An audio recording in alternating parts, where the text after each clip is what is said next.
লোকালয় থেকে অনেক দূরে ঘুরতে গিয়েছি সুন্দর এই লেকটি দেখার জন্য, কিন্তু ভাগ্য এতটাই খারাপ যে তেমন কিছুই দেখতে পারিনি। আবার আসার সময়ে আমার মেয়েটি হঠাৎ করে অসুস্থ হয়ে যায়। এই নিয়ে থাকছে আজকের ব্লগ। আসসালামু আলাইকুম, কেমন আছেন সবাই? আপনাদেরকে আরেকটি নতুন ব্লগে স্বাগত জানাই। ঘুম থেকে উঠে পড়েছি সকাল 8টায়। আগের দিন রাতে খাসির মাংস রান্না করে বক্সে করে রেখে দিয়েছি, কারণ প্ল্যান ছিল সকালে উঠে বিরিয়ানি রান্না করব।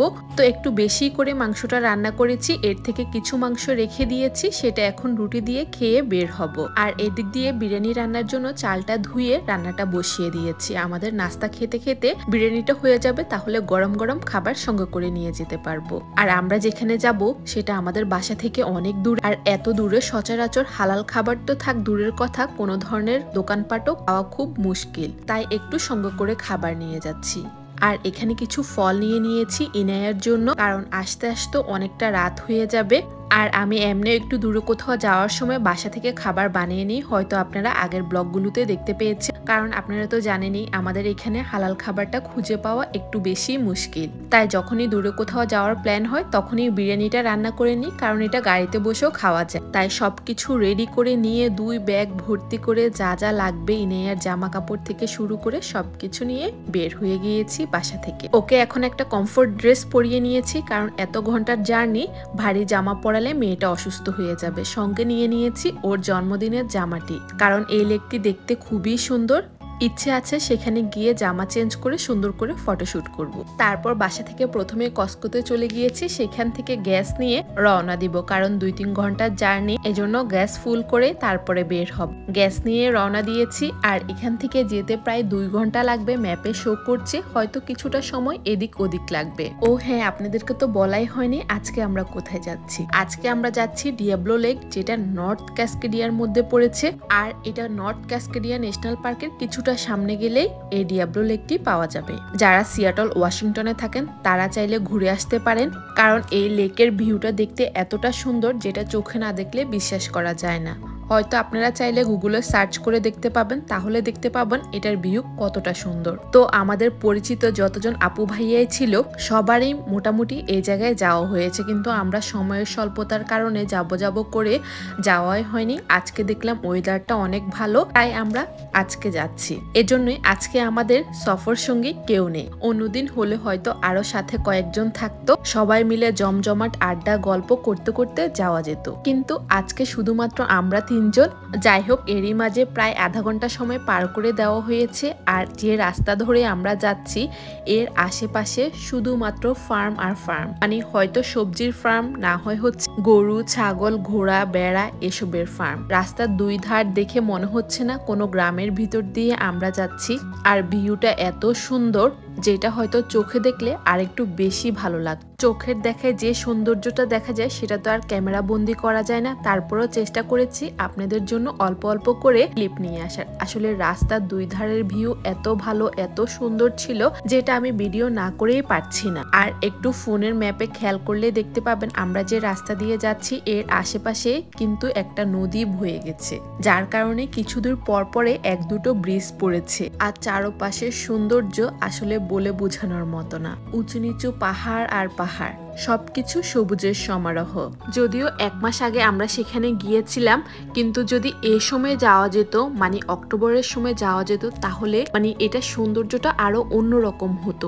তখন চারপাশে বিভিন্ন রঙের পাতা দেখা যেত, মানে ফল ভিউ আপনি দেখতে পেতেন যেতে যেতে। আমরা বাসা থেকে যাওয়ার সময় সঙ্গে করে কিছু চিপস ড্রিঙ্কস অনেক কিছু নিয়ে নিয়েছি, যাতে সেখানে যাওয়ার সময় গাড়িতে বসে বসে খেতে পারি। কারণ 2 ঘন্টা হয়তো শুনতে অল্প মনে হলো, যেতে কিন্তু অনেকটা সময় লেগে যায়। আমরা তো বাসা থেকে বের হয়েছি 11টার দিকে, বের হব করেও অনেকটা দেরি হয়ে গিয়েছে, কারণ জানেনই তো বাচ্চা থাকলে সঙ্গে এটা সেটা অনেক কিছু নিতে হয়, সবকিছু গুছিয়ে উঠতে দেরি হয়ে গিয়েছে। এই যে দেখেছেন, আপনাদেরকে যে বলেছি রাস্তার 2 পাশে শুধু ফার্ম আর ফার্ম, দেখেছেন এখানে ঘোড়ার ফার্ম ছিল। যাই হোক, দেখুন 2 পাশের রাস্তার ভিউটা কতটা সুন্দর। আর দেখতে দেখতে কিন্তু আমরা কাছাকাছি চলে এসেছি। আমরা যে লেকে যাব সেই লেকের পানির কালারটা পুরোটা নীল। তো যখনই রাস্তার পাশ দিয়ে দেখতে পেয়েছি সেই নীল পানিটি, তাহলে বুঝতে পেরেছি আমাদের যেতে আর বেশি সময় লাগবে না। হ্যাঁ, আমাদের মাত্র যেতে আর 25 থেকে 30 মিনিটের মতো সময় লাগবে। কিন্তু কিছু দূর আগানোর পরেই দেখতে পেলাম বাহিরের আবহাওয়াটা কেমন জানি ঘোলাটে, একটু ধোয়া ধোয়া ভাব হলে যেমন হয় না এরকম লাগছিল। তো প্রথমে আমি আমার হাজবেন্ডকে বলেছি দেখো না এটা দেখতে ধোয়ার মতো লাগছে না। ও বলে না, হয়তোবা এই যে পাহাড়, যে অনেক উঁচু উঁচু পাহাড়, এই পাহাড়ের চারপাশে অনেক সময় হয় কি মেঘ নেমে আসলে এরকম ধোয়া দেখায়, হয়তো এই কারণে এমন দেখাচ্ছে।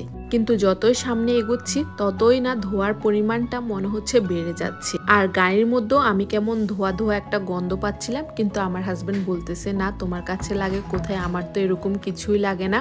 পরে আরো কিছু দূর যাওয়ার পর বুঝতে পেরেছি এটা আসলেই ধোয়ার গন্ধ। আর এই যে এই গাছগুলোর দিকে তাকালেই বুঝতে পারবেন গাছগুলোতে একটা পাতাও নেই, শূন্য গাছের ডালগুলো দাঁড়িয়ে আছে। এর কারণ হচ্ছে ওয়াইল্ড ফায়ার হলে যখন বাগানে আগুন লাগে তখন গাছগুলো সব মরে যায়। এদিকে আসার ফলে আরো বেশি পরিমাণ ধোয়া লাগছে। আর দেখুন এখানে দেখলাম একটা হেলিকপ্টার, হেলিকপ্টারে করে কি মানুষ ঘুরতে আসে নাকি ওনাদের নিজস্ব হেলিকপ্টার বলতে পারছি না, কিন্তু দেখে একটু ভিডিও করে নিলাম আপনাদের জন্য। আর এরই মাঝে ইনাইয়া কিছুটা অশান্তি শুরু করে দিয়েছে, মানে বুঝতে পেরেছি ওর ঘুমের সময় হয়ে গিয়েছে, এই কারণে ও এমন শুরু করে দিয়েছে। প্রায় 2টার মতো বেজে যাচ্ছে। আর এখানে দেখুন দুই পাশে পাহাড় মিলে গিয়েছে, তাই এখানে পাহাড় কেটে রাস্তা বানানো হয়েছে। আসলে ওইভাবে তো হুট করে ক্যামেরা বন্দি করা যায় না, হঠাৎ চলন্ত গাড়ি থেকে দেখলাম কিছু ফোন ওপেন করতে করতে সে রাস্তাটা পার হয়ে যাওয়া হয়, তাই অনেক ক্লিপ চাইলেও আপনাদের সাথে অ্যাড করতে পারিনি। আর দেখুন এখানে কি পরিমাণ ধোঁয়ায় চারপাশ অন্ধকার হয়ে গেছে, কিছুই দেখা যাচ্ছে না, এরকম একটা অবস্থা। আর ইনাইও আমার কোলের মধ্যে ঘুমিয়ে গেছে। আমাদের যেতে আরো 20-25 মিনিটের মতো সময় লাগবে, তাই ভাবলাম ও আমার কোলের মধ্যে ঘুমিয়ে যাক। কিছু দূর আসার পরে দেখলাম সবাই সেখানে পার্ক করে, তো আমরা পার্ক করে একটু বিরিয়ানিটা খেয়ে নিয়েছি, কারণ তখনই 2টার উপর বেজে গেছে আর আমাদেরও অনেকটা ক্ষুধা লেগে গেছে। কিন্তু একটা মজার বিষয় হলো আমি বিরিয়ানির সাথে কাবাবও বানিয়েছি, তবে আমি কাবাবটা এয়ার ফ্রায়ারে ফ্রাই করে নিয়েছি, সাথে সালাদও নিয়েছি, কিন্তু আমার হাজবেন্ড সেগুলি নিতে ভুলে গিয়েছে, তাই শুধুমাত্র বিরিয়ানিটাই আমাদের খেতে হলো। আর এখানে আসার পর আমরা পুরোপুরি শিওর হলাম বাহিরে কোথাও ওয়াইল্ড ফায়ার হচ্ছে, যার কারণে এত বেশি ধোঁয়া চারপাশে। তারপর আমার হাজবেন্ডের খাবার শেষ হওয়ার পর ওকে পাঠিয়েছি একটু এখানে থেকে ভিডিও করে নিতে আপনাদের সাথে শেয়ার করার জন্য। আর তখন তো ইনাইয়া ঘুমাচ্ছিল আমার কোলে, যার কারণে আমি আর গাড়ি থেকে বের হইনি। কিন্তু ওকে যখন ভিডিও করতে পাঠিয়েছি ও ভয় পেয়ে আরেকটু সামনে যায়নি, কারণ এখানে যে ব্রিজটি দেখতে পাচ্ছেন এই ব্রিজের নিচে দিয়ে ফাঁকা ফাঁকা জায়গা, মানে দেখা যায় নিচে তাকালে। ওইটা দেখার পরে ও অনেকটা ভয় পেয়ে অল্প একটু ভিডিও করে চলে এসেছে। পরে আমি ওকে বললাম কি ভিডিও করেছো, আমি ওর সাথে সাহস দেখিয়ে আমি নিজে আসলাম। প্রথমে ভয় পাইনি, সুন্দর করে হেঁটে যাচ্ছিলাম, কিন্তু যখনই মাঝ রাস্তায় এসে নিচের দিকে চোখ পড়লো তখনই আমার শরীরটা যেন কাঁপুনি দিয়ে উঠেছে। মানে এত নিচু জায়গা, হয়তো ক্যামেরাতে বুঝতে পারছেন কিনা জানি না, খুবই নিচু জায়গা, হঠাৎ করে তাকালে যে কারো ভয় লাগবে। তবে এখান থেকে ভিউটা অনেক সুন্দর ছিল, কিন্তু ধোয়ার কারণে তেমন একটি বোঝা যাচ্ছে না। এর অপোজিট পাশেই কিন্তু রয়েছে আরো একটি ঝর্ণা। আর দেখতে পাচ্ছেন সবাই এখানে পার্ক করে এপাশ থেকে ও পাশে যাচ্ছে রাস্তার আরেকটি ঝর্ণা দেখার জন্য, কিন্তু আমিও সেম ভয় পেয়ে আর সামনে গেলাম না। পরে গাড়িতে এসে আর অল্প একটু সামনে গেলে কিন্তু মূল যে ডিয়াবলো লেক সেখানে যেতে পারবো। আর এ সময় কিন্তু ফোনে কোনো ধরনের নেট কাজ করছিল না, মানে সব গাড়ি যেদিকে যাচ্ছে সেভাবেই যেতে হচ্ছে, কোনো ধরনের ম্যাপে কাজ করছে না। 5 মিনিটের রাস্তায় যাওয়ার সময় দেখুন হাতের ডান পাশেই কিন্তু কি সুন্দর যে লেকের পানিটা বয়ে যাচ্ছে। তবে দেখুন দুটো পানির কালার দুই ধরনের, একটা কিন্তু আরেকটার সাথে মিশছে না। এর কিছুদূর আগেও কিন্তু পানির কালার ছিল সাদা, আর এখানে এসে নীল কালার পানি হয়ে গেল। আমরা যেহেতু আগে থেকে ফোনে ম্যাপ সেট আপ করা ছিল, যার কারণে ফোনে দেখাচ্ছিল 1 মিনিট, কিন্তু কিছু দূর যাওয়ার পরে কিছুই আর দেখা যাচ্ছে না, মানে ফোনের ম্যাপের কিছুই আর দেখা যাচ্ছে না। পরে দেখলাম সবাই আরেক জায়গায় পার্ক করে, আমরাও সেখানে পার্ক করলাম। দেখলাম এখান থেকেও কিন্তু খুবই সুন্দর ভিউ, কিন্তু আমাদের ভাগ্য খারাপ, ওয়াইল্ড ফায়ার হওয়ার কারণে চারপাশে এত বেশি ধোঁয়া হয়েছে, যার কারণে তেমন কিছুই বোঝা যাচ্ছে না। না হয় এখানের ভিউটা এত সুন্দর যেটা বলার বাহিরে, আপনারা চাইলে কিন্তু গুগলে সার্চ দিয়ে দেখে আসতে পারেন। এই যে উঁচু উঁচু যে জায়গাগুলো দেখতে পাচ্ছেন এগুলি পাহাড়, আর পাহাড়ের সবুজ গাছগুলো কিন্তু খুবই স্পষ্ট দেখা যায়, কিন্তু ধোঁয়ার কারণে তো আমরা কিছুই দেখতে পারলাম না। তো এখানে বসে আমরা অনেক সময় কাটালাম, আর ইনেও খুব এনজয় করছিল। আর এই পানিটা কিন্তু অনেকটাই ঠান্ডা, আমরা ধরেও দেখেছি আর কয়েকটা ছবিও নিয়ে নিয়েছি, কিন্তু আমরা বুঝতে পারছিলাম না আসলে কোথায় যেতে হবে, যেহেতু নেটওয়ার্ক কাজ করছে না। আর এটা কিন্তু মূল ডিয়াবলো লেক না, মানে ছবিতে যেখানে দেখা যায় যেই জায়গা থেকে ছবি তুললে খুবই সুন্দর ভিউ আসে সেই জায়গাটা না। তো ওইটা কোথায় বা কি করব, আমরা কি ওটা ফেলে এসেছি কি নাকি সামনে যাব, এসব নিয়ে চিন্তা ভাবনা করতে করতে পরে আমরা দুইজন মিলে ডিসাইড করলাম যেহেতু এসেছি তাহলে আরেকটু সামনে গিয়ে দেখি কি হয় না হয়। যদি কোথাও খুঁজে না পাই তাহলে না হয় ব্যাক করে আসবো, আর যেসব জায়গা ফেলে এসেছি সেখানে কোথাও খুঁজে দেখবো বা কাউকে জিজ্ঞেস করব। আর দেখতেই তো পেয়েছেন গাড়ির উপরে কি পরিমাণ ছাই এসে জমা হয়েছে। ওই যে ওয়াইল্ড ফায়ার হচ্ছে এই কারণে পুরো সব জায়গায় এত বেশি ছাই উঠছিল, এটা দেখিয়ে বোঝা যাচ্ছিল। তো পরে আমরা সেখান থেকে আরো 5-6 মিনিটের মতো ড্রাইভ করে সামনেই দেখতে পেয়েছি একটি সাইনবোর্ড যেখানে হচ্ছে সবাই ছবি তুলে থাকে। পরে অনেকটাই খুশি হয়ে সেখানে পার্ক করে ইনায়াকে একটু খাইয়ে দাইয়ে কিছুক্ষণ গাড়ির মধ্যে থেকে তারপর একটু রেডি হয়ে বের হলাম। আর এখানের ভিউটাও কিন্তু অনেক সুন্দর। ক্যামেরায় হয়তো ওইভাবে বোঝা যাচ্ছে না কারণ ধোয়ার কারণে একটু ঘোলা ঘোলা লাগছিল, কিন্তু এই লেকের পুরো পানি হচ্ছে নীল কালার, দেখে হয়তো বুঝতে পারছেন। সামনেরটার দিকে একটু খেয়াল করে বুঝতে পারবেন গাছগুলো যেমন সবুজ আর নীল পানিটা দেখা যাচ্ছে। যদি ধোঁয়াটা না হতো তাহলে পিছনের দৃশ্যটাও কিন্তু এতটা সুন্দর হতো আর প্রত্যেকটা ছবি ভিডিও এত বেশি সুন্দর আসতো। আমার তো প্ল্যান আছে যদি কখনো সময় পাই ইনশাআল্লাহ আমি আরেকবার যাব। আর এখানে লেখাই আছে এই জায়গায় কিন্তু ওয়াইল্ড ফায়ার হয়, বিভিন্ন সাইনবোর্ড বা এগুলিতে বোর্ডগুলোতে লেখা আছে। আর এই লেক সম্পর্কে আর কি সবকিছু লেখা এখানে।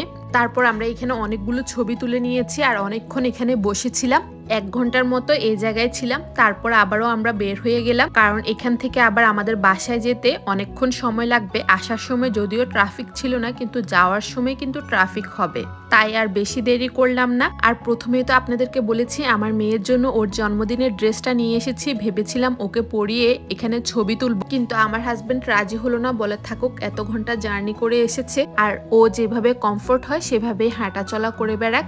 পরে আর ওর কোনো ধরনের ছবি তুলিনি ওর জন্মদিনের ড্রেসটা পরিয়ে। এরপর তো আমরা এখান থেকে চলে গেলাম, কিন্তু কিছু দূর যাওয়ার পরে ঘটলো বিপত্তি।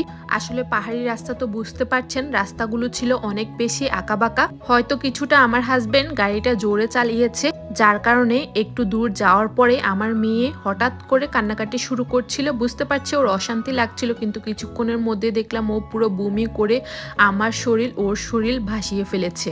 আর এদিকে তো আমি ওর জন্য এক্সট্রা কোনো ড্রেস নিইনি, শুধুমাত্র নিয়েছি ওর জন্মদিনের ড্রেসটা। এই নিয়ে আমার মেয়ে মনে হয় ওর জীবনে 3 থেকে 4 বারের মতো বমি করেছে, যার ফলে আমরা দুজনে প্রথমে একটু ভয় পেয়ে গিয়েছি কিসের জন্য ও এমন করছে। দুপুরে তো ও আমাদের সাথে বিরিয়ানি খেয়েছে, খাওয়ার জন্য নাকি গাড়ি চালানোর জন্য কিসের জন্য হয়েছে বুঝতে পারিনি। প্রথমে ভেবেছিলাম কোথাও থামাবো, কিন্তু পরে আর থামাইনি, বলি থামালেই দেরি হয়ে যাবে, মানে গাড়ি থামালেই তো দেরি হয়ে যাবে, তাই আর দেরি না করে সোজাসুজি বাসায় চলে আসলাম। ভাগ্যিস ভালো আমি যাওয়ার সময় আমার জন্য একটি পাতলা সোয়েটারের মতো নিয়েছি, যদি ঠান্ডা ঠান্ডা লাগে তাহলে ওইটা পরে নিব। তো পরে আমার মেয়েকে ওই পুরো সোয়েটার দিয়ে ঢেকে পুরো রাস্তা নিয়ে এসেছি। এই ছিল আমাদের আজকের ট্রিপটি। তো আপনাদের কাছে ব্লগটি কেমন লেগেছে, যদি ভালো লেগে থাকে তাহলে লাইক কমেন্ট শেয়ার করতে পারেন, আর ভালো লাগলে আমাকেও জানাতে পারেন। তাহলে ভিডিওটি এখানেই রাখছি, সবাই ভালো থাকবেন, সুস্থ থাকবেন, আমাদের জন্য দোয়া করবেন, আর ব্লগটি কেমন হয়েছে সেটাও জানাতে পারেন।